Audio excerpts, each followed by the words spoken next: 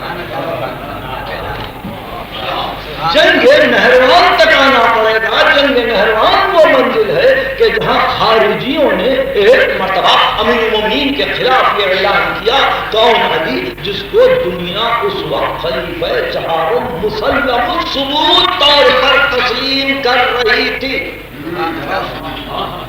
دیکھیے میں نے جملے میں زور دیا، پوری دنیا اس وقت علی کو چوتھا خلیفہ مان رہی تھی کہ ایسے میں ایک گروہ نے جس کو انگریزی میں خارجائٹس اور آپ کی عربی کتابوں میں خارجی کہتے ہیں، ایک گروہ نے بغاوت کی اور کئی ہزار آدمی وقت واحد میں جمع ہو گئے اور انہوں نے اپنے جنگ کے لیے ایک نعرہ بلند کیا، ایک سلوگن بلند کیا، اور ان کا سلوگن تھا ان الحکم الا للہ، حکم اللہ ہی کے لیے ہے، ہم آپ کو حاکم نہیں مانتے۔ ان الحکم الا للہ، یہ پہلی آواز ہے، یہ پہلا نعرہ ہے، یہ پہلا سلوگن ہے جو قرآن سے مستعار لیا گیا، لیکن ایک ایسے وقت میں بلند کیا گیا جبکہ امام کے مقابل میں قرآن کو پڑھنے کی کوشش کی گئی۔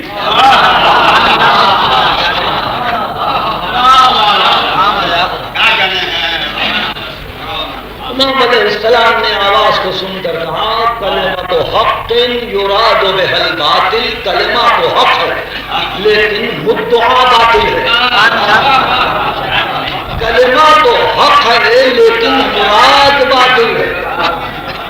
کلمۃ حق یراد بها الباطل، کلمہ حق ہے مگر ارادہ باطل ہے۔ قرآن نے لیا ہے جملے کو خارجیوں نے ان الحکم الا للہ، حکم اللہ ہی کے لیے ہے، اور یہ جانتے ہوئے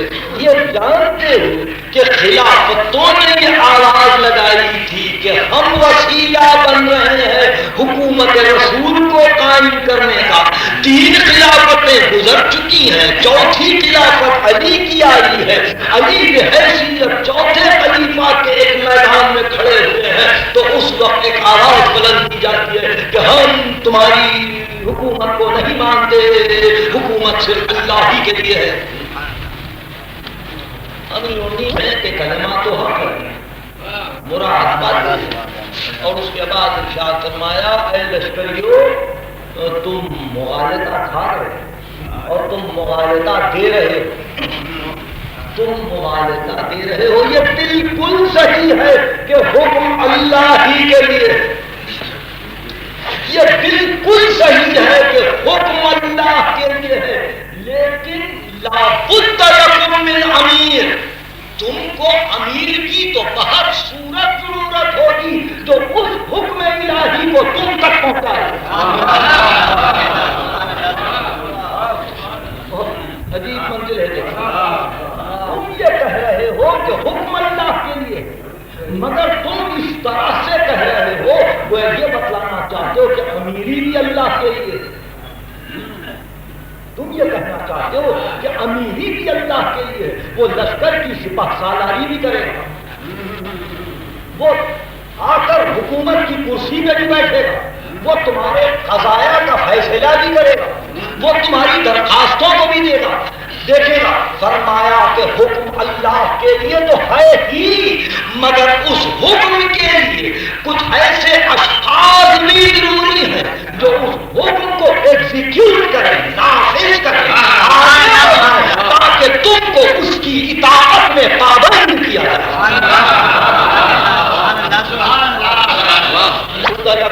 امیر، تمہارے لیے تو امیر ضروری ہے جو اس کے حکم کو تم تک پہنچائے، مگر اس کے ساتھ ہی کہا لا بد لکم من امیر بر او فاجر، ممکن ہے کہ وہ امیر نیک ہو، ممکن ہے وہ بد ہو، تمہاری کرسی پر کوئی رہے، تمہارے سامنے قضایا کا فیصلہ کرنے والا کوئی ہو، تمہارے اقتدار کا، اپنے اقتدار کا کوئی مظہر ہو جس کو تم بڑا سمجھے وہ ہو. اب یہ ممکن ہے کہ اچھا ہو، ممکن ہے کہ برا ہو. لا بد یکن من امیر بر او فاجر، اب وہ نیک ہو جائے یا فاجر ہو جائے یہ اور بات ہے، مگر تم کو ضروری ہے ایک ایسے انسان کا وجود جو تمہاری دست رس میں ہو، تمہاری نگاہوں میں ہو، تمہارے ضروریات کی تکمیل کرے، تمہاری درخواستوں کو سنے، تمہاری باتوں پر اپنے حکم کو جاری کرے اور یہ بتلائے کہ یہ اللہ کا حکم ہے. کبھی اپنے ہوا و ہوس کو دخل دے تو فاجر بن جائے، کبھی اپنے ہوا و ہوس کو مرضی الہی کا تابع کرے تو نیک ہو جائے. لیکن یہ آواز چونکہ دشمنی میں بلند ہوئی تھی، عداوت حق میں بلند ہوئی تھی، اس لیے اس عداوت میں دشمن متحد ہو گئے. دشمن متحد ہو گئے تو ابن ابی حدید معتزلی جو ہمارے علماء اسلام کے بہت بڑے عالم ہیں اور جنہوں نے نہج البلاغہ کی شرح کا بڑا انتظام کیا تھا اور بڑے اہتمام کے ساتھ وہ شرح لکھی ہے، وہ تحریر فرماتے ہیں کہ یہ عجیب جنگ تھی. یہ عجیب جنگ تھی کہ جب انہوں نے امیر المومنین کی اس تشریح کو قبول کرنے سے انکار کر دیا. دیکھیے پھر ایک مرتبہ آپ سوچیں، انسانوں کا معاشرہ کیا کہیں بھی رہ سکتا ہے بغیر کرسی کے؟ کہیں بھی رہ سکتا ہے بغیر کرسی کے؟ کوئی مقام ایسا ہو دنیا میں متمدن، اچھا بھائی تم سمجھی ہو تو سب کے سب تو حکومت نہیں کر سکتے نا، خواہ وہ شاہی ہو، شہنشاہی ہو، آمریت ہو، جمہوریت ہو، ڈیموکریسی ہو، کوئی بھی آ کر طریقہ حکومت ہو، کرسی لازم ہے اور کوئی نمائندہ لازم ہے جو اقتدار کا نمائندہ ہو، یا اس کو عوام چنے تو عوام کی طرف ذمہ دار ہو. جس کو میں اپنے ایک اہم تقریر میں کہہ چکا ہوں نبی محرم کی،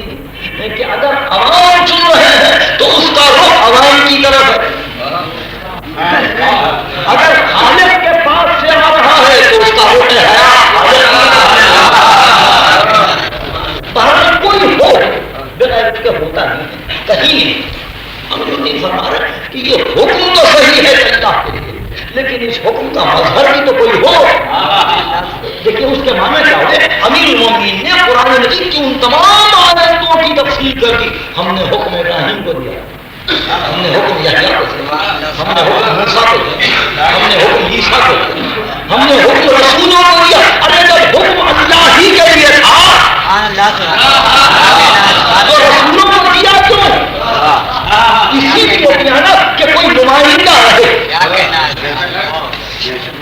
مگر یہاں یہ ماننے کے لیے تیار نہ تھے، انہوں نے جنگ کا اعلان کر دیا. بے اختیار ابن ابی حدید معتزلی کہتے ہیں کہ میں اپنے خاص عقائد کا حامل ہوں اور ظاہر ہے کہ میں تفضیلی مسلمان ہوں اور میں خلافت کے مسئلے میں میرا وہی عقیدہ ہے جو عام مسلمانوں کا عقیدہ ہے، میں اس سے پیچھے نہیں ہٹتا، لیکن میں نہیں بھولوں گا اور قیامت تک کوئی مورخ نہیں بھلا سکتا علی کے اس جملے کو کہ جلال میں آ کے آپ نے کہا کہ اے لشکریو، اے میرے مقابل پر آنے والوں، اب یہ جنگ ہوگی، اب یہ جنگ ہوگی اور تمہارے لشکر میں سے کل 9 آدمی بچیں گے اور میرے لشکر میں کل 9 آدمی قتل ہوں گے. ابن ابی حدید معتزلی کہتے ہیں کہ اولین و آخرین میں نہ کبھی ایسی پیشین گوئی کو سچ ہوتے ہوئے ہم نے دیکھا، کسی مقام پر کسی واقعہ نگار نے ایسے واقعے کو لکھا کہ جب ان سے پہلے کسی لشکر کے سپاہ سالار نے یہ فیصلہ سنا دیا.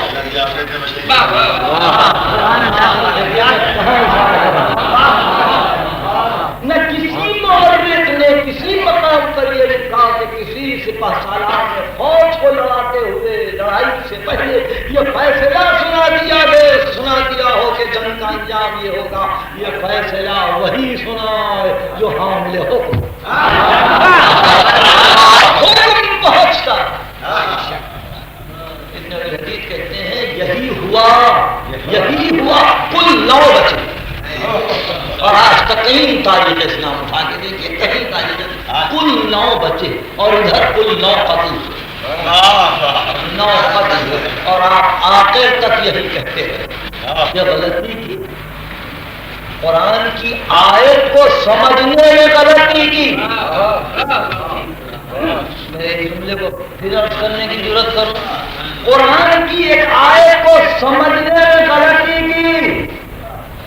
اور صاحب حکم نے تلوار کھینچ لی، آیت کو سمجھا دیا، آیت کو سمجھا دیا کہ حکم کے لیے مظہر لازم ہے،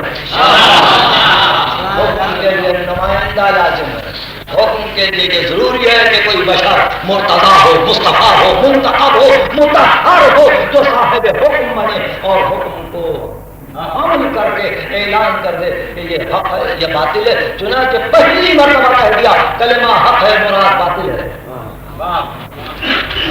کلمہ حق ہے مراد باطل ہے، اور اس کے بعد جب سمجھایا اور سمجھانے کی کوشش کی، قرآن مجید کی مختلف آیتوں کو سامنے رکھ کر کہ حکم اللہ کے لیے ہے، نوح کو کیوں دیا، ابراہیم کو کیوں دیا، موسیٰ کو کیوں دیا، یحییٰ کو کیوں دیا، اسماعیل کو کیوں دیا، جب سب کو حکم دیا تو اس کا معنی یہ ہے کہ افراد بھی حاملان حکم ہوتے ہیں۔ جب افراد حاملان حکم ہوتے ہیں تو کوئی اگر شخصیت کا انکار کر دے اور کہے کہ حکم اللہ کے لیے اشخاص کو قتل کر دو، حکم اللہ کے لیے اشخاص کو قتل کر دو، تو امیر المومنین نے کہا کہ پھر مجھ پر بھی لازم ہو گیا کہ بحیثیت صاحب حکم میں آیت کو سمجھا دوں۔ اب آیت کو سمجھانے کی ذمہ داری لی تو 9 بچے۔ اس کے بعد ابن ابی حدید نے ان 9 افراد کے متعلق صراحت کی کہ بحرین میں کون گیا، مشرقی افریقہ میں کون گیا، مسقط میں کون آیا، کس کی نسل کہاں کس طرح سے پھیلی، اور کتنے آدمی راستے میں مر گئے۔ ابن ابی حدید کہتے ہیں کہ 9 بچے، اس میں 6 اور مر گئے، اور 3 آدمیوں کی نسل پھیلی جو اب تک روئے زمین پر ہے۔ لیکن جب نہروان کی جنگ ختم ہوئی تو اس کے بعد آپ نے کیا فرمایا کہ میرے بعد پھر کوئی ان سے قتال نہ کرے، میرے بعد ان سے پھر کوئی لڑائی نہ لڑے، ان سے کوئی جنگ نہ کرے۔ یہ امیر المومنین کا آخری فیصلہ تھا، خارجیوں سے میرے بعد کوئی قتال نہ کرے۔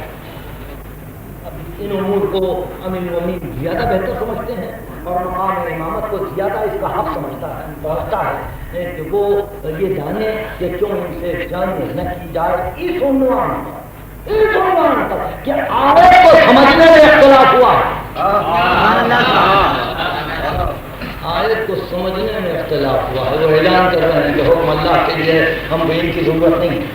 ہم کو ان کی ضرورت نہیں ہے۔ تو آپ نے یہ بتا دیا کہ حکم اللہ ہی کے لیے ہے، مگر افراد کے بغیر حکم باقی نہیں رہا۔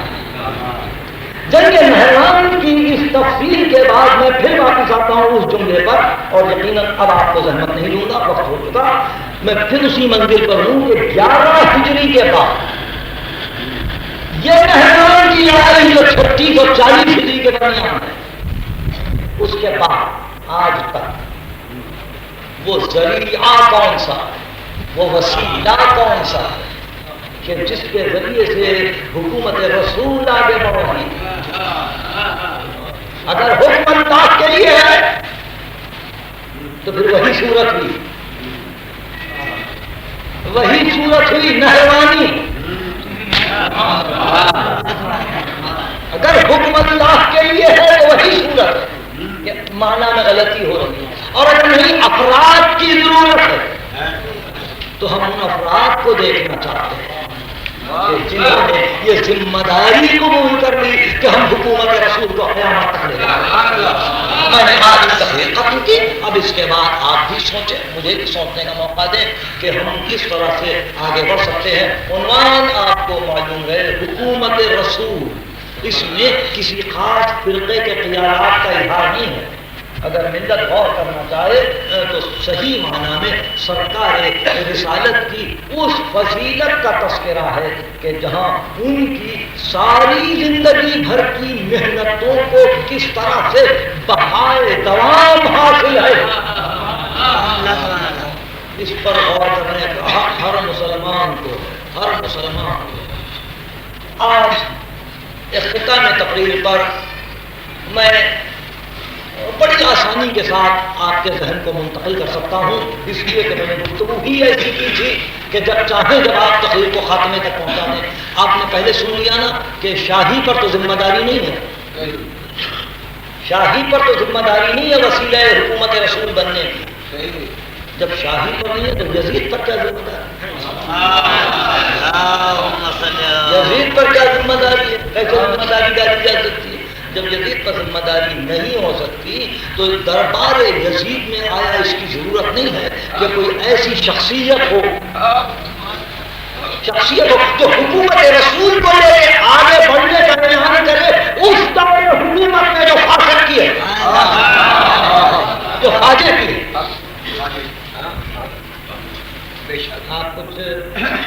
ملاحظہ فرما رہے ہیں جملے اس کے حدود کیا کیا ہے؟ یعنی ایک مقام پر اعلان ہو رہا ہے کہ میں ہوں، میں صاحب اقتدار۔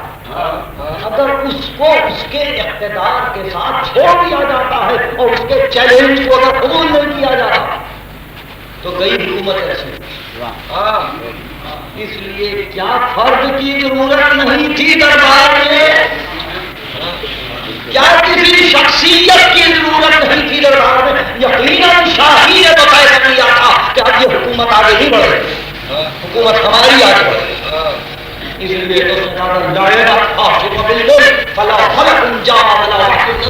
ہاشم اور ہاشم کی اولاد ملک کا ایک ڈھونگ رچائے ہوئے تھی، نہ فرشتہ آیا نہ وحی نازل ہوئی، دین کو ختم کیا اقتدار وقت۔ تو کوئی تو ہو فریاد کرنے والا کہ ہمارے جد کا دین باقی ہے، ہمارے جد کا حکم باقی ہے۔ اس دور فسق و فجور و ظلم و استبداد میں، اس دور انانیت میں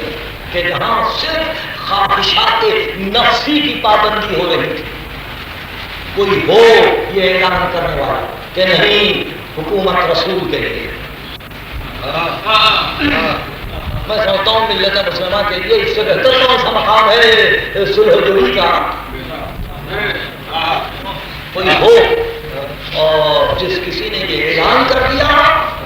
کہ ہم ہیں، تو پھر اس طرح سے نہ دیکھو کہ وہ پابند زنجیر ہے، اس طرح سے نہ دیکھو کہ وہ توف سلاسل میں اسیر ہے، اس طرح سے نہ دیکھو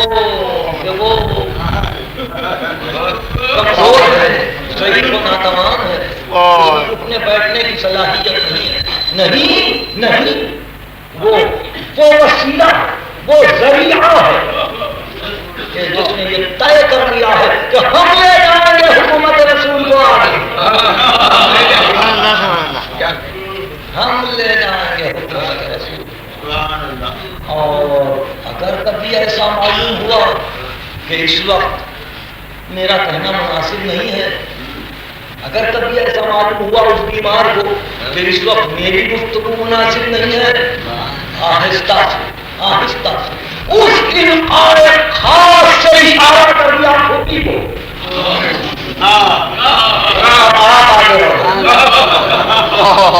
ہم چپ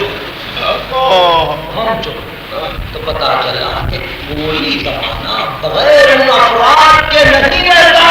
نہیں رہ سکتا۔ اس لیے کہ یہ لازم ہے کہ کوئی محافظان ذکر ہو،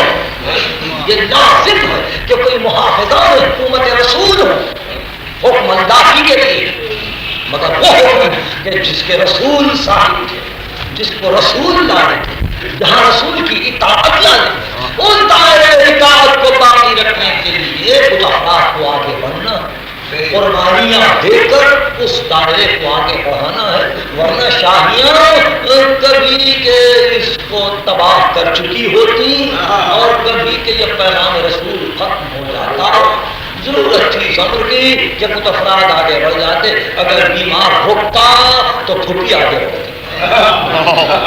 کہ بیٹا تم چپ رہو میں بولوں۔ معلوم نہیں کیا بات ہے، ہمارے پاس ایک طریقہ ہے خصوصاً طبقہ نسواں میں خواتین کی حد تک ممکن ہے کہ ان کو کوئی ہدایت ملی ہو،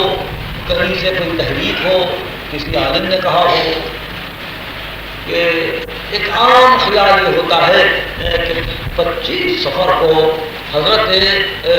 زینب کبریٰ کے حالات بیان کیے جاتے ہیں، اور یہ ایک عجیب حقیقت ہے کہ آج سے وہ مجلسیں شروع ہو چکی ہیں اور کل تمام دن یہ خواتین مسلسل ماتم کرتی ہیں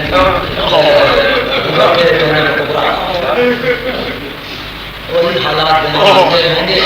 میں نے عرض کیا کہ ذمہ داری ان کی ہے، ممکن ہے کہ تاریخ کا کوئی پہلو ان پر ایسا روشن ہوا کہ جہاں سے وہ یہ ثابت کر سکیں کہ یہ وقت اور یہ دن یہ تاریخ ان سے منسوب ہے، لیکن میری حد تک نہ مجھے تاریخ کی ضرورت ہے، نہ وقت کی ضرورت ہے، نہ اس تحقیق کی ضرورت ہے کہ یہ دن منسوب ہے یا نہیں ہے۔ بعد قتل حسین ہر وقت آپ میرے مدعا کو سمجھتے ہیں، بعد شہادت حسین ہر دن ہر روز جو زمانہ گزرے غم کی تاریخوں کے ختم تک وہ سب شہزادی کے لیے ہے، اس کے سوا میں کچھ اور نہیں نفس کر سکتا۔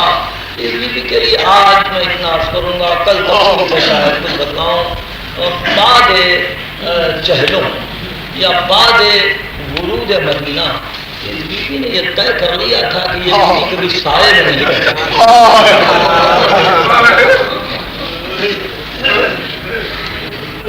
کیا ذمہ داری ہے، کس ذمہ داری کیا ہے، کس پیغام کو باقی رکھنا چاہتی ہیں، کس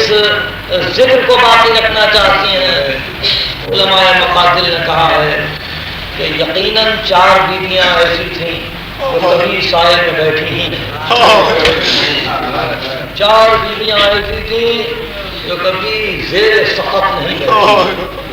ہمیشہ صحن میں بیٹھ، گرم ہو موسم، سرد ہو موسم، بارش ہو جو۔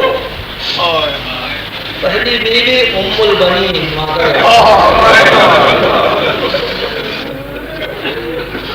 بیوی نے یہ طے کر لیا تھا کہ کبھی اس دوسری بیوی جو صرف 2 برس زندہ رہی وہ حضرت ام رباب، علی اکبر اور مادر سکینہ، یہ طے کر لیا کہ وہ کبھی سائے میں نہیں بیٹھے۔ تیسری بیوی کے متعلق ایک جملہ عرض کر دوں، بڑا اہم واقعہ ہے، وہ ہے 18 برس کے لال کی ماں کبھی سائے میں بیٹھی۔ اس کے لیے تو بعض راوی کہتے ہیں کہ کبھی ایسا اتفاق ہوا کہ بعض نوواردوں کو مدینہ آنا ہوا، مقام پہ پہنچ کر ان کی سواریاں رک جاتی تھیں، اور جب وہ اپنی سواریوں سے اترتے تو یہ دیکھتے کہ آنکھوں سے مسلسل آنسو جاری ہیں، جب غور کرتے تو کسی کی آواز آتی درد بھری علی اکبر، وہ نووارد پوچھتے یہ کس کا